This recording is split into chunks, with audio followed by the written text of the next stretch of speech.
오늘 설교는 부평에 계신 모든 분들을 위해서 준비했습니다. 하나님께서 오늘 이 말씀이 필요한 분들을 찾아주시고 또 이 말씀이 전달되게 해주셔서 예수님께로 인도하시고 구원의 기쁨을 주시기를 기도하는 마음으로 전하도록 하겠습니다. 우리 부평교회 성도님들도 매월 첫째 주는 전도 설교하는 날이구나 기억하시고 각자 기도하고 있는 구도자들을 초대해 주시고 또 이 말씀 듣고 혼자만 듣지 마시고 또 기도하고 계신 분들에게 전달해 주시고 그래서 구원의 통로로 다 쓰임받게 되기를 바랍니다.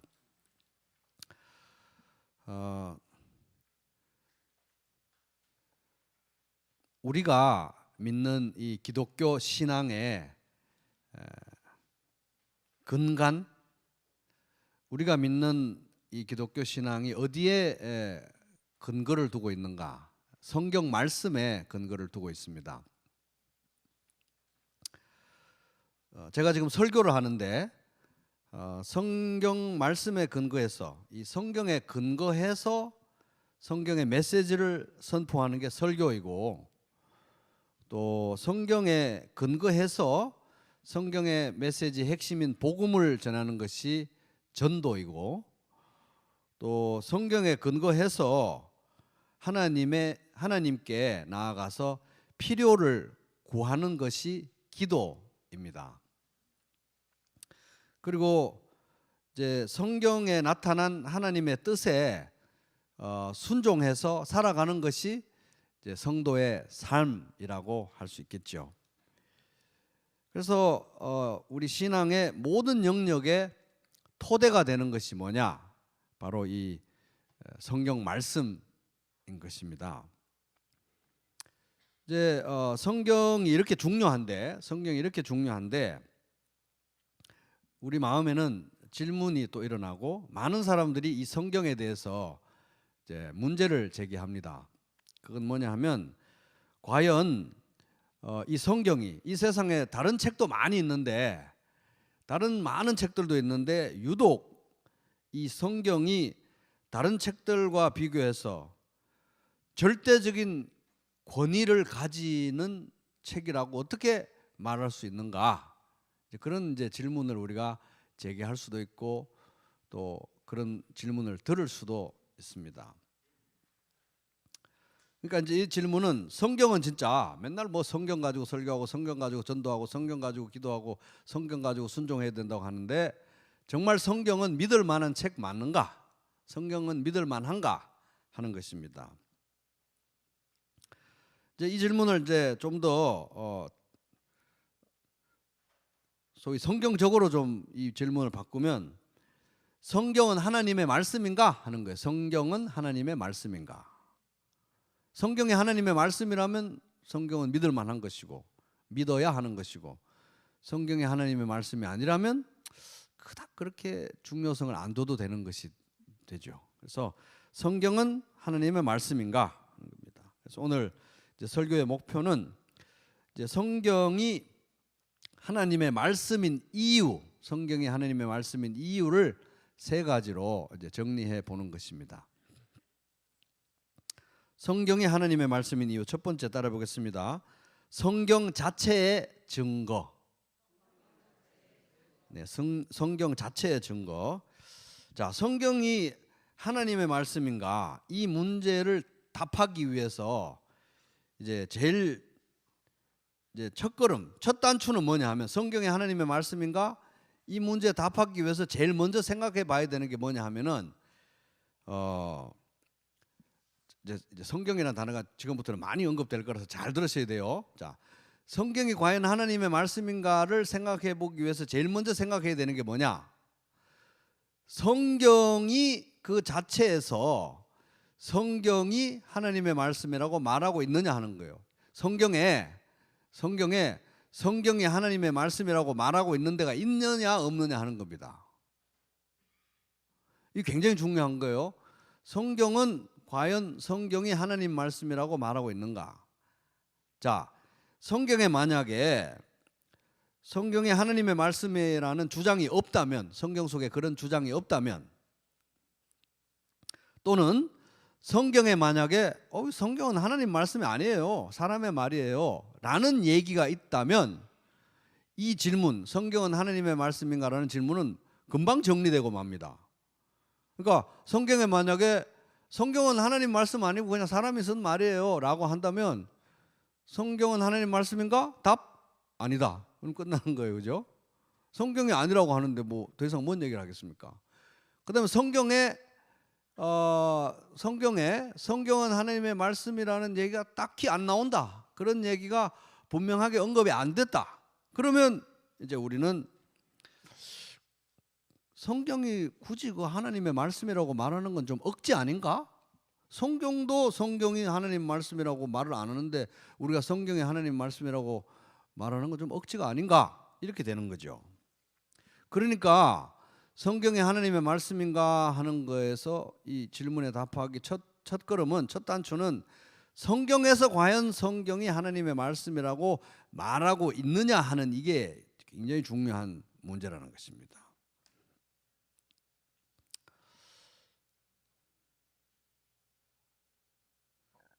결론부터 말씀드리면 성경에는 아주 일관되게 집요하리만큼 지속적으로 분명하게 성경은 하나님의 말씀이라고 성경 자체가 증언해 주고 있습니다. 그러니까 이 성경 안에 성경이 하나님의 말씀이라고 말을 하고 있기 때문에 우리는 이제 두 가지 경우를 생각할 수 있죠. 그렇게 말하고 있는 그 자체가 거짓말이다. 그래서 성경은 하나님 말씀 아닌 걸로 되는 경우가 있든지, 아니면 그렇게 말하고 있는 걸 보니까 성경은 하나님 말씀이다 받아들이든지, 두 가지가 있는 거예요. 그죠? 성경은 하나님 말씀이라고 지속적으로 성경에서 증언하고 있기 때문에 그 통째로 거짓말이든지 통째로 진짜든지 둘 중 하나예요. 그 중간은 없습니다. 그래서 이제 결론부터 이제 말씀드렸듯이 성경에는 지속적으로 성경 자체가 하나님 말씀이라고 증언해 주고 있다는 거예요. 그래서 이제 지금 요즘 이제 우리가 보고 있는 거를 이거 개역 개정이라고 하잖아요. 전에는 이제 그냥 개정이 안 된 그냥 개역 성경이었습니다. 거기 보면은 성경에 자주 나오는 말 중에 가라사대라는 말이 있어요. 가라사대. 가라사대가 뭔지 아시죠? 가라사대가 뭔지 모르는 분들은 이제 아주 젊은 제너레이션이 되는 거고, 가라사대라는 말이 많이 나왔어요. 가라사대라는 말은 말씀하시되 이런 뜻이에요. 그래서 특별히 이제 구약 성경에서는 하나님께서 말씀하실 때마다 여호와께서 가라사대, 하나님께서 가라사대, 주께서 가라사대 이런 얘기가 나왔어요. 요즘은 이제 가라사대가 아니라 말씀하시되, 주께서 말씀하여 이르시되 이렇게 되어 있습니다. 그래서 하여튼 그 옛날로 하면 가라사대가 많이 나왔어요. 근데 영어 번역 성경 중에 ESV라고 있는데 그 번역 성경을 기준으로 하면 Thus says the Lord, 여호와께서 가라사대, 주님이 그렇게 말씀하셨다, 이 표현이 그 ESV를 기준으로 해서 몇 번 나오는지 학자들이 세 보니까 구약 성경에만 417번이 나온대요.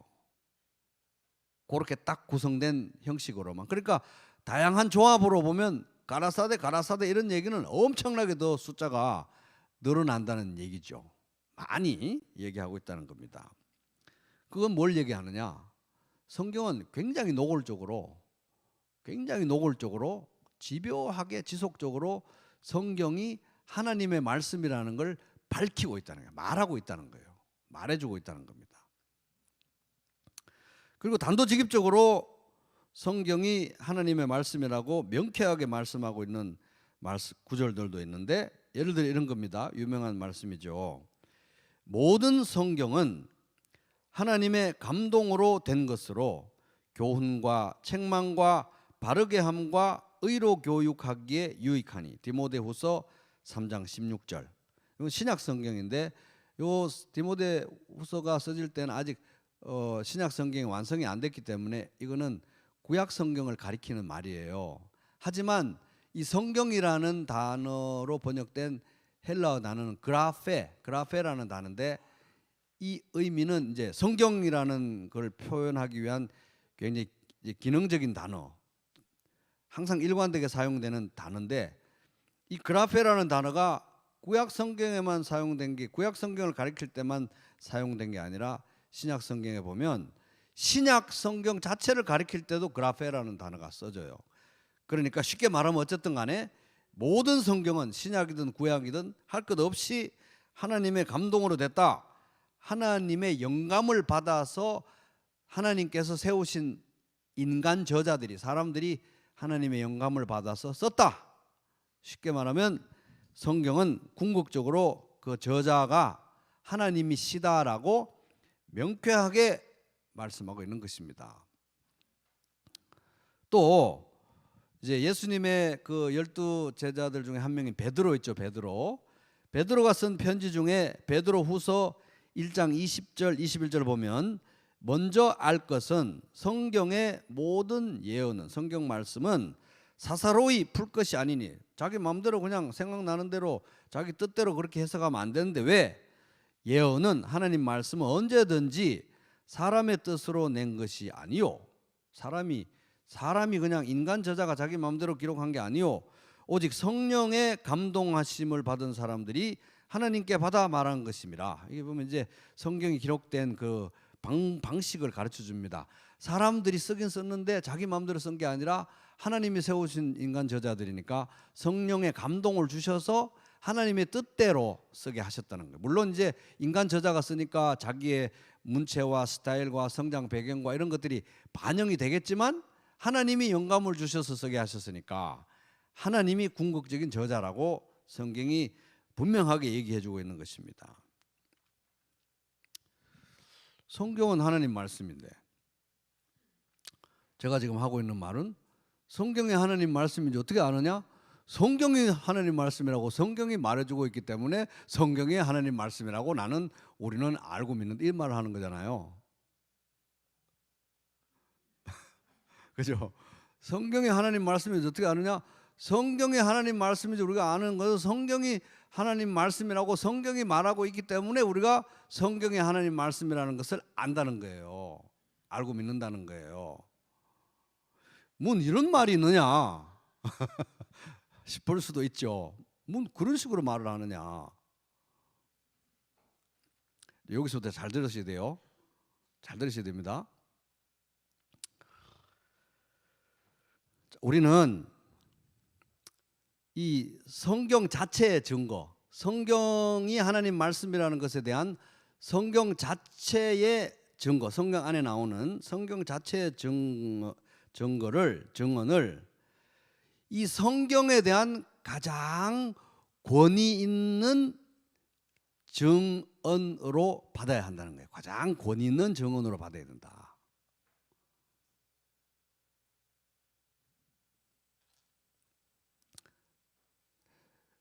뒤집어서 말하면은 성경이 하나님의 말씀이라는 것은 잘 들어보세요.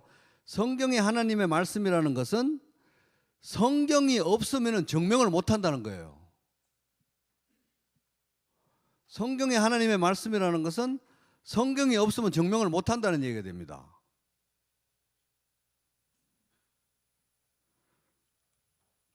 왜? 성경은 하나님의 말씀이고 하나님 말씀이기 때문에 최고의 권위를 가진 그 어떤 것도 비교할 수 없는 견줄 수 없는 최고의 권위를 가진 것이 바로 성경이기 때문에 이 성경이 하나님 말씀이다 이런 것에 대해서 성경에 대해서 증언하는 것은 성경 자체의 증언이 가장 신뢰할 수 있고 성경 자체의 증언만 믿을 수 있다 하는 거예요. 자, 여기서부터 더 잘 들어보세요. 만약에 인간의 이성으로 인간의 지성으로 이 성경이 하나님의 말씀이라는 것을 증명하고 그래 인간의 이성으로 생각해 보니까 이건 하나님의 말씀이야 라고 증명하고 그렇게 결론 낼 수 있다면, 그렇게 결론을 내는 순간 뭐가 됩니까? 인간의 이성이 하나님 말씀 머리 꼭대기에 올라가는 거예요. 그죠? 왜? 인간 이성으로 하나님 말씀을 판단한 게 되니까, 판결을 내는 게 되니까. 그렇게 되는 순간 뭡니까? 하나님 말씀, 성경은 하나님 말씀이 아닌 게 되는 거예요. 왜? 인간 이성보다 아래에 있으니까. 이해되시죠? 인간 이성으로 이걸 판단하는 순간 이 성경은 그 아래에 놓이니까 그 순간 하나님 말씀이 아닌 거예요. 자, 인간의 과학으로 요새 기술이 많이 발달됐으니까 과학 기술로 가지고 막 실험하고 테스트 해보고 막 연구를 해보니까 이 성경은 하나님 말씀 맞네, 이렇게 결론을 내리고, 과학적으로 보니까 이건 하나님 말씀이야, 이렇게 판단을 할 수 있다면, 그 판단을 내리는 순간 인간의 과학이 성경 머리 꼭대기에 올라가는 데 가게 되는 거예요. 그 순간 성경은 하나님 말씀이 아닌 것입니다. 왜? 과학보다 아래에 있으니까. 그래서 뭐 옛날에, 이게 요즘 기술이 어떻게 되는지 모르지만 쇠도 다이아몬드로 깎고 돌도 다이아몬드로 깎고 이래가지고, 다이아몬드는 뭘로 깎느냐? 다이아몬드. 뭐 예를 들어 그런 거예요. 예를 들자면 그런 거예요.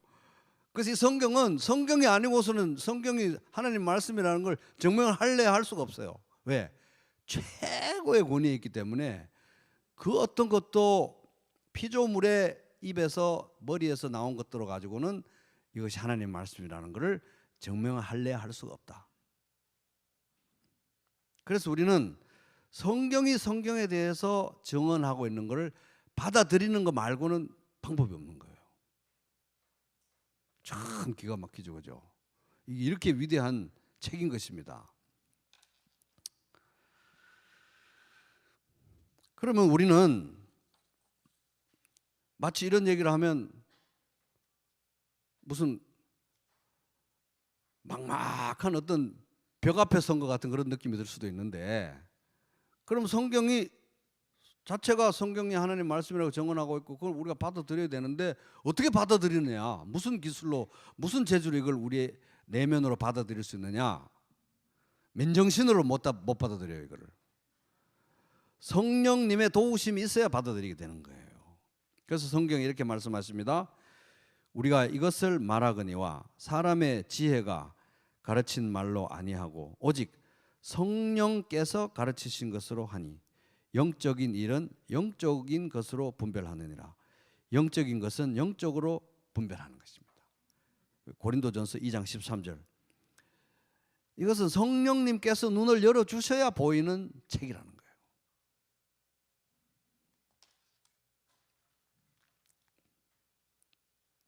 그래서 성경에 이런 말씀이 있습니다.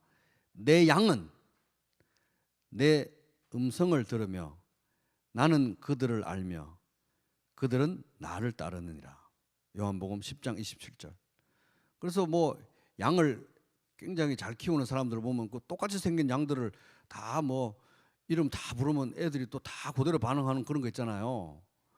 양은 목자의 음성을 아는 것처럼 이 성경 말씀은 하나님 말씀이기 때문에 예수 믿는 사람들에게만 열린다는 거예요. 이게 또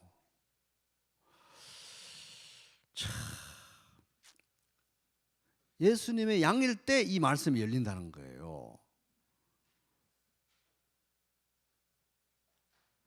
그래서 성령의 도우심으로 믿음이 작동될 때 이것이 성경 자체가 증언하고 있는 하나님 말씀이구나, 이렇게 받아들여지는 것입니다. 자, 정리하면 성경은 최고의 권위를 가진 하나님의 말씀이므로 그 어떤 권위 아래도 굴복할 수 없는 최고의 권위를 가진 하나님 말씀이기 때문에 성경 자체의 증언만이 효력이 있다. 그리고 그것은 우리는 성령의 도우심으로 믿음으로 받을 때만, 겸손히 믿음으로 받고 굴복할 때만 하나님 말씀이 우리에게 하나님 말씀으로 다가온다는 거예요. 그러니까 여기에는 믿음과 믿음의 동전의 그 반대편에는 굴복이 있습니다. 하나님 말씀과 권위에 대한 굴복과 믿음으로만 이 말씀이 우리에게 진정 하나님 말씀으로 다가올 수 있다. 그 정도의 권위를 가진 것이 바로 하나님 말씀 성경이다 하는 것입니다. 자, 성경이 하나님의 말씀인 이유 두 번째 따라보겠습니다. 예수님의 증거. 성경의 하나님 말씀이라는 가장 강력한 증거는 이 성경 말씀, 모든 성경 말씀의 성취이자 이 성경의 모든 성경의 실체이신 예수님, 예수 그리스도의 증거, 이것이야말로 성경이 하나님 말씀이라는 가장 강력한 또 증거가 됩니다. 왜 예수님의 증거가 이렇게 유력한 증거가 되느냐? 예수님은 하나님의 아들이시기 때문에, 예수님은 하나님의 아들이시기 때문에 성부, 성자, 성령 삼위일체 하나님의 한 위가 되시는 아들 하나님, 성자 하나님, 신성을 가지신 하나님이시기 때문에 예수님의 증언이 가장 유력한 증언이 된다 하는 것입니다. 그 이외에 뭐 여러 가지 우리가 성경의 하나님 말씀이라는 여러 가지 증거를 뭐 될 수 있는데 그것들은 이제 수준이 낮은 증거들이에요. 뭐 과학적으로 보니까 어떻다, 뭐 또 논리적으로 보니까 어떻다, 뭐 여러 가지 이제 증거들이 있는데 그런 것들은 수준이 낮은 이거보다 약한 증거들이고 가장 센 증거는 예수 그리스도가 이 성경을 보증한다. 이게 가장 강력한 증거가 되는 것입니다. 왜? 예수님은 신성을 가진 하나님의 아들, 하나님이시기 때문에, 성자 하나님이시기 때문에 그래요. 그렇다면 2000년 전에 이스라엘 땅에서 태어나시고 목수의 아들로 자라나시고 십자가에서 육신으로 가지고 달려 죽으시고 우리 대신에 3일 만에 부활하신 이제 이 예수님이 이제 신성을 가지신 이 십자가에 달려 죽으신 우리 같은 몸으로 십자가에 달려 죽으신 이 예수님이 30대 초반에 십자가에 달려 죽으신 예수님이 2000년 전에 분명히 그렇게 십자가에 달려 죽으신 예수님이 하나님, 성자 하나님이라는 걸 또 우리는 어떻게 아느냐 하는 거예요. 그분이 성자 하나님, 하나님이라는 것을 우리는 증명할 수 있는 가장 확실한 증거는 무엇인가? 부활입니다. 따라해볼게요. 부활이 그 증거라는 거예요. 부활. 오늘 본문의 말씀입니다. 로마서 1장 4절 같이 한번 읽어볼게요. 시작.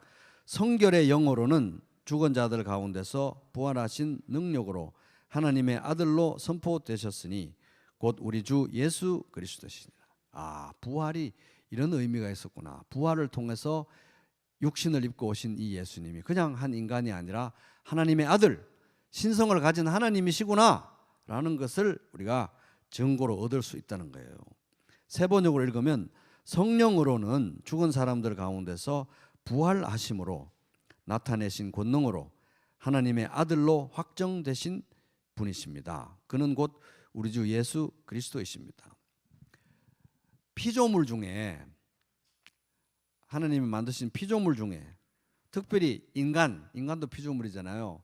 인간 역사상 죽음을 극복하고 죽었다가 다시 살아나셔서 또 잠깐 살아났다 죽는 이런 거 말고 죽음을 극복하고 다시 살아나셔서 영원히 현재적으로 살아계신 존재는 예수 그리스도밖에 없습니다. 예수님 말고 그런 존재가 없어요. 그 말은 그렇게 죽음을 극복하고 다시 살아나셔서 영원히 현재적으로 존재할 수 있는 분이라면 그분은 신이 틀림없다. 하나님이 틀림없다 하는 거예요.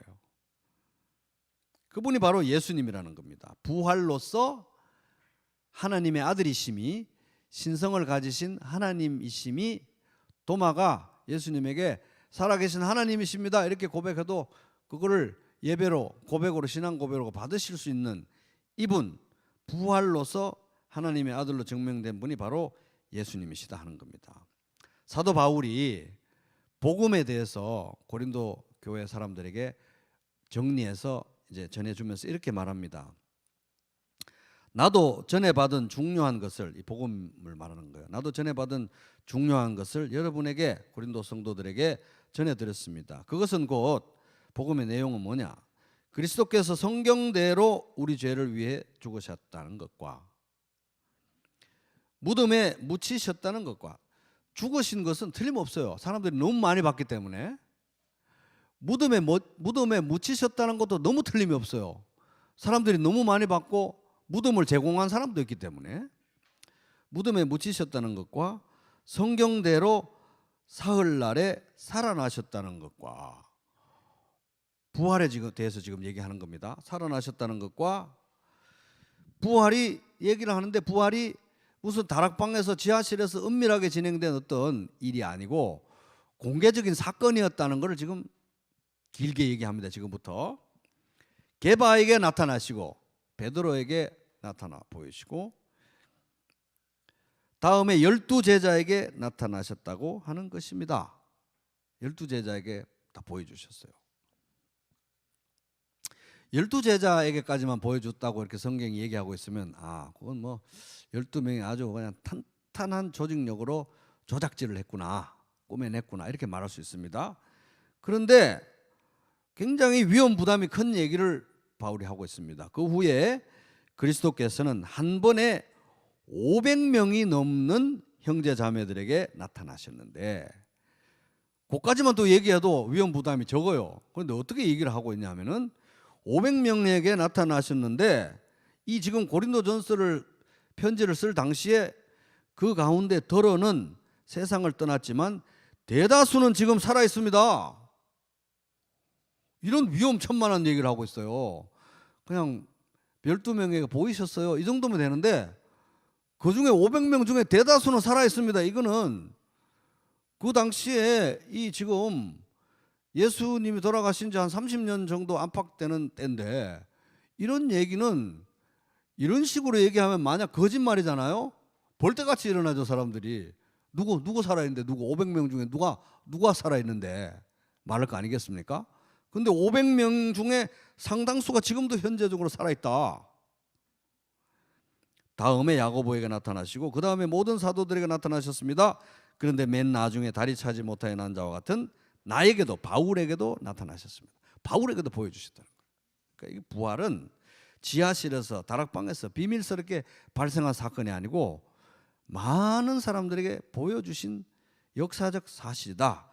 무덤 문은 활짝 열렸고, 그 다음에 부활하신 예수님을 목격한 사람은 한두 명, 10명 이 정도가 아니라 500명에게 한꺼번에 보인 사건도 있고, 바울이 이 편지를 쓸 때 상당수는 살아있었다, 현존하는 인물들이었다 하는 것입니다. 조작될 수 없는 역사적 사실이었다는 거죠. 그리고 중요한 것은 이 부활을 목격한 제자들이 이 부활을 증거하다가 순교를 당했어요. 그러니까 뭐 다른 거를 이렇게 보고 다른 거를 증거하다가 어떤 경제적인 이득을 위해서 뭐 어떻게 하다가 죽기까지 했다, 이 정도는 우리가 이해가 가는데, 다른 게 아니라 이 부활에 대해서 전면적으로 증거를 하면서, 사도행전을 보면 복음 전할 때 부활을 제일 강조했거든요. 부활을 전하다가 순교를 당했다는 거예요. 상당수가.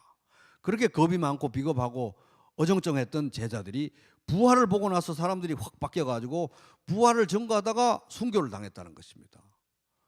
그러니까 이것은 부정할 수 없는 역사적 사건이었어요. 그 부활의 증인들이 전해준 얘기를 믿고 해서 지금 2000년이 지난 지금까지 이렇게 전해져 있고, 우리가 이것을 믿고 우리도 예수님 믿고 구원 받았다는 것입니다. 그래서 이 부활하신 예수님, 부활이라는 것은 이 예수님이 신성을 가진 하나님이시라는 거, 하나님의 아들, 성자 하나님이시라는 걸 분명히 보여주고, 이분이 이 성경을 보증하신다는 거예요. 보증. 너희가 성경에서 영생을 얻는 줄 생각하고 성경을 연구하거니와, 이 성경이 신약 구약 할 것 없이 다 이 성경이 내게 대하여, 예수님에 대하여 증언하는 것이니라.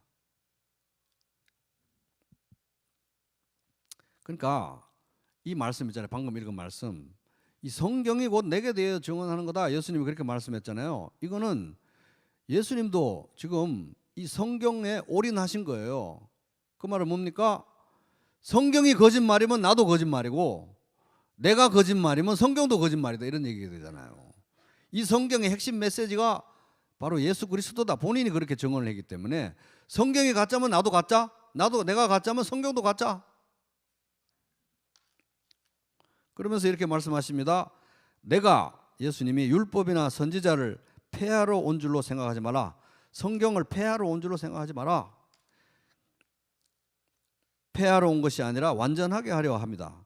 진실로 너희에게 이르노니 천지가 없어지기 전에는 율법의 말씀의 1.1획도 결코 없어지지 아니하고 다 이루리라. 마태복음 5장 17, 18. 요 성경에 나오는 받침 하나, 뭐 마침표 하나 함부로 옮기고 이렇게 함부로 성경을 여기지 마라. 왜? 다 하나님의 말씀이고 1.1획도 다 하나님의 말씀이고 예수님을 통해서 다 성취될 것이다. 그렇게 증언하신 거예요. 성경의 완전함, 무오류성, 오류가 없다는 거예요. 이거를 이렇게 증거하시면서 성경 말씀과 자기를 묶으신 거예요. 성경이 가짜면 나도 가짜, 내가 가짜면 성경도 가짜.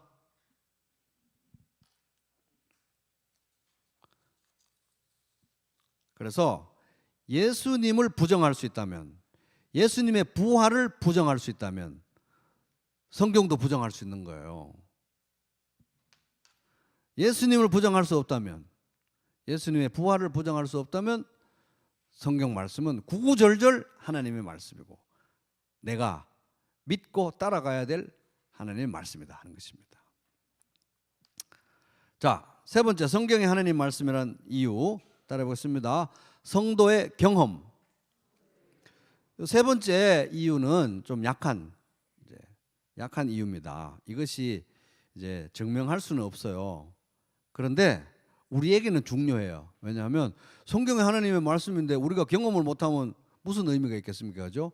실제적으로 이건 주관적으로 우리가 하나님의 말씀이라는 걸 경험하고 산다는 거예요. 우리에게 굉장히 중요한 것입니다. 시편에는 150개의 시가 있는데 시편 150개는 통틀어서 성경 전체를 요약하는 축소판이라고 합니다. 성경 메시지가 거기 다 들어가 있기 때문에. 근데 그 성경 시편 전체의 서론이자 메시지의 핵심이라고 할 수 있는 시편 1편이 뭐라고 얘기하고 있느냐? 바로 이 성경에 대한 성도의 경험을 이야기하고 있는 거예요. 복 있는 사람은 악인들의 꾀를 따르지 아니하며 죄인들의 길에 서지 아니하며 오만한 자들의 자리에 앉지 아니하고 오직 여호와의 율법을 즐거워하여 그의 율법을 주야로 묵상하는 자로다. 그는 시냇가에 심은 나무가 철을 따라 열매를 맺으며 그 잎사귀가 마르지 아니함 같으니 그가 하는 모든 일이 다 형통하리로다. 시편 1편 1절부터 3절. 그래서 이 성경의 핵심 시편 1편, 여기에 하나님 말씀이 우리에게 얼마나 큰 복인지, 인간의 행복 중에 행복은 바로 성경 말씀을 묵상하는 데서 나온다. 왜? 하나님 말씀이기 때문에. 이게 성도의 실제적인 경험이었습니다. 경험. 그래서 이게 경험이니까 시로 적어 놓은 거 아니겠습니까? 또 다른 곳에는 이런 시편이 있습니다. 주님의 교훈은, 말씀은 완전하여서 사람에게 생기를 북돋워주고 주님의 증거는 참되어서 어리석은 자를 깨우쳐 준다.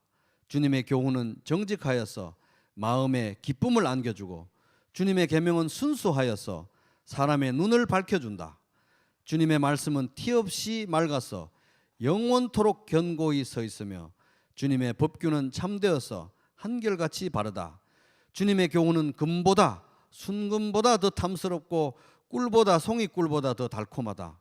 그러므로 주님의 종이 그 교훈으로 경고를 받고 그것을 지키면 푸짐한 상을 받을 것이다. 시편 19편 7절에서 11절. 이 말씀이 얼마나 좋은지 이 경험을, 정말 자기 경험을 구구절절 얘기하고 있는 거예요. 말씀 보니까 축 처져 있던 영혼의 생기가 살아나고 어리석은 내 영혼이 지혜를 얻어서 정신이 명쾌해지고, 얼마나 이 말씀이 사랑스럽고 아름답고 좋은지, 금이고 은이고 나는 이 말씀이 최고다. 이 단맛은 이루 말할 수가 없어서 꿀보다, 아주 그냥 꿀을 막 붓는 것보다 더 달콤하다, 이렇게 노래하고 있는 것입니다. 이게 성도의 경험이라는 거예요. 하나님 말씀이 아니면 이런 경험을 할 수가 없는데, 하나님 말씀이기 때문에 성도들이 이렇게 경험한 거고, 경험한 거를 시로 적어놨고, 우리들은 맨날 시편을 읽으면서 야 나도 그런데 이렇게 공감한다는 것입니다. 주의 법이 말씀이 나의 즐거움이 되지 아니하였다면 내가 내 고난 중에 멸망하였으리로다. 시편 119편 92절. 이 시편 119편의 저자는 총 176절이라는 긴 시를 쓰면서 전부 다 뭐에 대해서 얘기하냐면 하나님 말씀에 대해서 노래하는 거예요. 성경을 읽다 보니까 성경이 너무 좋은 거예요. 너무너무 복돼서 나 이 성경에 대해서 시를 한번 써볼 거야. 176절짜리 시를 쓴 거예요. 그중에 한 절인데, 주님의 법이 나의 즐거움이 되지 않았으면 내가 이 고난 중에 멸망했을 것입니다. 하나님, 제가 참 살아온 나날들 돌이켜보니까 너무 고달픈 때가 많았는데요, 그 고달프고 괴로울 때 제 유일한 낙이 하나님 말씀 성경이었습니다. 제 그 고달플 때 하나님 말씀이, 성경이 저에게 즐거움과 낙을 주지 않았다면 제가 그 힘든 시간을 어떻게 보냈을까요? 이렇게 노래하고 있는 거예요. 이 시를 읽으면 우리도 나도 그런데 우리 하잖아요. 그래서 이게 우리들의 노래고 우리들의 기도가 되고, 우리는 시편을 읽으면서 기도를 배우고 찬송을 배우는 것입니다. 그래서 성도들은 시편을 자주 읽어야 돼요. 자주. 그리고 수요일 날 시편 강의하는 거 꼭 들으시기 바랍니다. 그 광고에 보면 언니는 뭐 믿고 그거 콜라겐 안 하냐고 뭐 그런 거 나오잖아요. 도대체 뭘 믿고 시편 강의를 안 들으시는 거예요? 수요일 날 시편 강의 들으시고, 아직 못 들으신 분은 밀린 거 다 있어요. 1편부터 다 있습니다. 엄청난 시간을 들여가지고 연구하고 강의하는 거니까 밀린 시편 지금부터 홈페이지에서 찾아가 다 들으시기 바랍니다. 시편 자주 읽어야 돼요. 여기서 찬송과 기도를 배우는 것입니다. 성도가 예배를 배우는 거고요. 어떻게 말이 거기까지 나가네. 자, 그리고 또 시편 119편에 이런 말씀이 나옵니다. 주의 말씀은 내 발의 등이요 내 길의 빛이니이다. 깜깜해가지고 어디로 가야 될지 어떻게 해야 될지 모르는데, 정말 주님의 말씀을 이렇게 호롱불 삼아가지고 한 걸음 한 걸음씩 제가 이 어두운 길을 지나쳐 왔습니다. 진짜 진심 어린 고백이잖아요. 그래서 우리도 이 시편을 읽으면서 말씀에 대해서 이렇게 공감하고, 찬송도 있어가지고 또 이렇게 우리가 찬송도 부르잖아요. 나의 사랑하는 책, 비록 헤어졌으나 어머니의 무릎 위에 앉아서 재미있게 듣던 말, 그때 일을 지금도 내가 잊지 않고 기억합니다. 이 책이 비록 헤어졌으나, 성경책을 꺼냈는데 새로 산 것처럼 깨끗해요. 이러면 안 된다는 거예요. 성경책이 막 헤어져 있어야 돼요. 걸레처럼 다 이렇게 떨어져 있어야 되는데, 그 말씀을 엄마 무릎에 앉아서 어릴 때부터 듣고 자란 제가 참 행복합니다. 그래서 저는 제일 부러운 게 우리 주일학교 애들, 엄마가 성경 읽어주고 주일학교 조기교육, 영적 조기교육 받고 자란 애들이 저는 제일 부러워요. 저는 20살 때 다 돼가지고 예수 믿어가지고. 귀하고 귀하다 우리 어머님이 들려주시던 재미있게 듣던 말, 이 책 중에 있으니 이 성경 심히 사랑합니다. 그래서 어렸을 때부터 엄마가 읽어주는 성경책 들으면서 다니엘 얘기, 다윗 얘기, 엘리야 얘기, 뭐 이런 얘기 어렸을 때 들어야 되는데, 어렸을 때 그런 얘기 이제 재미있게 듣던 말, 이 책 중에 있으니 이 성경 심히 사랑합니다. 예수 세상 계실 때 많은 고생하시고 십자가에 달려 돌아가신 일, 어머님이 읽으면 눈물 많이 흘린 것 지금까지 내가 기억합니다. 어머니가 또 이렇게 신앙이 좋으셨나 봐요. 그래서 예수님이 십자가에 돌아가신 그 장면을 읽을 때는 복음서 4개, 사복음서 읽고 돌아올 때마다 읽을 때마다 예수님이 십자가 장면은 그냥 못 지나치고 엄마가 눈물을, 닭똥 같은 눈물을 흘리면서 읽어준 그것을 기억합니다. 감동으로 전해졌던 것입니다. 귀하고 귀하다 우리 어머님이 들려주시던 재미있게 듣던 말, 이 책 중에 있으니 이 성경 심히 사랑합니다. 집에 가서 또 형제님들 여보 애한테 성경 읽어줘 이러지 말고 아빠도 그렇게 해야 되는 거예요. 아빠도. 그때 일은 지나고 나의 눈에 환하오 어머님의 말씀 기억하면서 4절 보면 엄마가 돌아가신 것 같아요. 제가 보니까 엄마가 돌아가시면 더 뼈저리게 생각나겠죠. 나도 시시때때로 성경 말씀 읽으며 주의 뜻을 따라 살려 합니다. 자기 자식한테 또 이제 들려주는 거예요. 귀하고 귀하다 우리 어머님이 들려주시던 재미있게 듣던 말 이 책 중에 있으니 이 성경 심히 사랑합니다. 이게 우리의 고백인 것입니다. 이 경험적으로 우리는 하나님 말씀이라는 거 아는 거예요. 성도들은. 그래서 오늘 말씀에 도전을 한마디로 요약하면 따라 보겠습니다. 말씀을 먹어야 영혼이 살아난다. 그래서 예수님께서 뭐라고 하셨습니까? 내가 곧 길이요 진리요 생명이니 나로 말미암지 않고는 아버지께로 올 자가 없다. 길이요 진리요 생명. 이게 지금 이 길로 가야 되는지 저 길로 가야 되는지 뭐 모를 때 예수님이 길이고 누구 말이 진짜인지 도대체 다 거짓말 같은데 누구 말을 믿어야 될지 모를 때 예수님 말씀 진리고 내가 지금 살아있는 건지 죽어있는 건지 생명이 막 부대낄 때 예수님이 우리의 생명 되시는데 그 예수님을 어디에서 우리가 대하느냐 예수님에 대해서 어디에서 배우고 예수님 어디에서 묵상할 수 있느냐 성경 말씀에서 왜? 이 성경이 곧 나에 대해서 증언하는 것이니라 요한복음 5장 39절. 그래서 우리는 성경을 읽으면서 예수님에 대해서 볼 때마다 영혼이 살아나고 길을 찾고 진리를 찾고 생명이 힘을 다시 얻는 것입니다. 영혼이 살아나는 거예요. 이제 믿음이 막 약해지잖아요. 우리가 믿음이 자꾸 약해질 때 어떻게 해야 됩니까? 믿음이 자꾸 약해져요. 성경 말씀을 먹어야 보약 먹어야 힘이 나듯이 말씀을 먹어야 영혼이 살아나는 것입니다. 왜? 그러므로 믿음은 들어서 나며 들음은 그리스도의 말씀으로 말미암았느니라. 로마서 10장 17절 말씀을 먹어야 믿음이 생겨요. 나 믿음이 없는데 어떡하지? 말씀을 먹어야 힘이 나는 것입니다. 예수를 믿고 구원받아야 되는데 믿음이 안 생겨요. 그럼 어떻게 해야 됩니까? 성경을 읽어야 희한하게 믿음이 생기는 거예요. 성경을 부지런히 읽어야 믿음이 생깁니다. 믿음이 생겨야 성경을 읽는 게 아니라 성경을 들어야 성경을 읽어야 믿음이 생기는 것입니다. 안 믿는 사람이나 믿는 사람이나 다 마찬가지라는 거예요. 읽어야 먹어야 영혼이 살아난다. 옆 사람에게 먹어야 살아납니다. 그래서 오죽하면 베드로가 이렇게 말합니다. 너희가 거듭난 것은 썩어질 씨로 된 것이 아니요 썩지 아니할 씨로 된 것이니 살아있고 항상 있는 하나님 말씀으로 되었느니라. 베드로전서 1장 23절. 말씀을 통해서 우리가 구원받는다는 거예요. 말씀에 씨앗이 심어져서 생명이 터지니까 우리가 말씀이 없으면 구원도 받지 못하고 생명도 못 누린다 하는 것입니다. 그러므로 베드로가 또 말합니다. 여러분은 모든 악의와 모든 거짓과 위선과 시기와 모든 비방의 말을 버리십시오. 갓난 아기들 같이 신령하고 순전한 젖을 사모하십시오. 말씀을 그렇게 아기들 젖 먹듯이 먹으라는 거예요. 이는 여러분이 구원에 이르도록 자라게 하려는 것입니다. 구원 받으려고 해도 말씀을 먹어야 구원받고 구원을 완성하기 위해서 성도도 어떻게 해야 자양분을 받아가지고 성장할 수 있느냐? 말씀을 계속 먹어야 되는 것입니다.